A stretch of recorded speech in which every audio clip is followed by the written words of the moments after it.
All right, six-penny plan. Here it comes. We welcome back to the show Kentucky Senator Mr. Rand Paul. Senator Paul, all right. This, by the way, as I recall, I've been around so long, wasn't this originally the penny plan, the one-penny plan from Tim Penny? We were going to take a penny off the budget, off of every account for a year. So now it's gotten to be 6 pennies. That shows you what inflation does. But go ahead, tell us how you're going to curb big government socialism, Senator. Well, even before it was the penny plan, it was a freeze. About 10 years ago, you could freeze spending for 5 years, and through economic growth, revenue would rise and you would balance your budget. Then it became the penny plan, and I thought it was a good illustration of how it doesn't take draconian cuts of things. 1 penny across the board of everything that's on budget balances in 5 years. But then the pandemic came, and both parties exploded spending. They sent everybody checks, and now it's a 6 penny plan. You have to cut 6% across the board. And you say, well, how does this compare to the Republican leadership plan?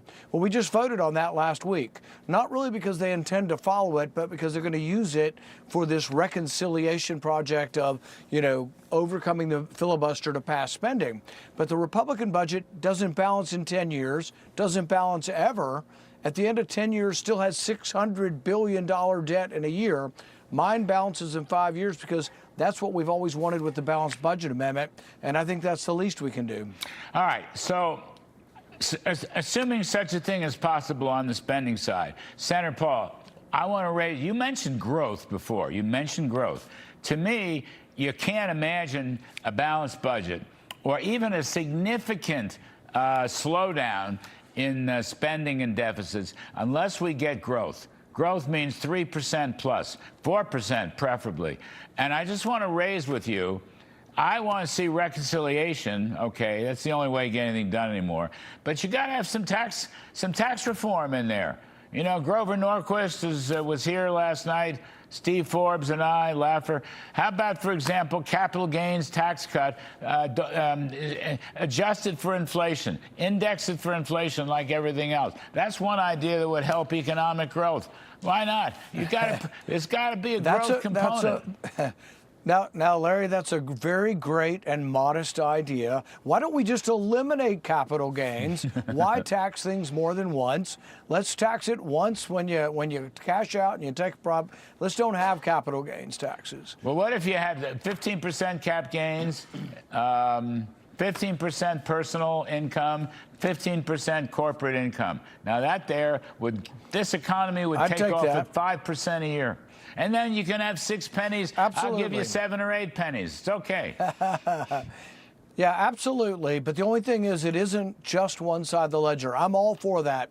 I'd do 15% across the board, but you still have to restrain spending. Yes. And right now we have people who just vote for everything. And every program that we have is running out of money.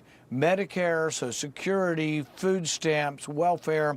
We also have to reconsider some policies. Should we be providing welfare to people who come here as refugees or on special visas? I think not. I don't think there should be. The beacon of the American dream should be work. It should not be welfare.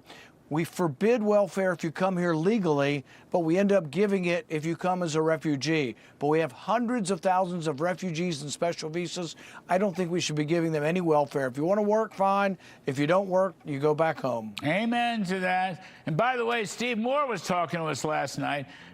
People who drive Rolls Royces and Bentleys and Lamborghinis should not be getting food stamps, but they are. It's part of the corruption of these programs. Without question. And the main problem is this. You go to sign up for food stamps at the state level, but the money comes from the federal level. The people letting you sign up have to be the people paying. So instead of 95% of food stamps coming from the federal government, let's make it 100% from the local state government. And my guess is the states would be much more wise and judicious as to who they let get on food stamps. All right, great stuff. Great stuff. Thank you, Senator Rand Paul. We appreciate it, sir, very, very much. All right, folks, coming up here.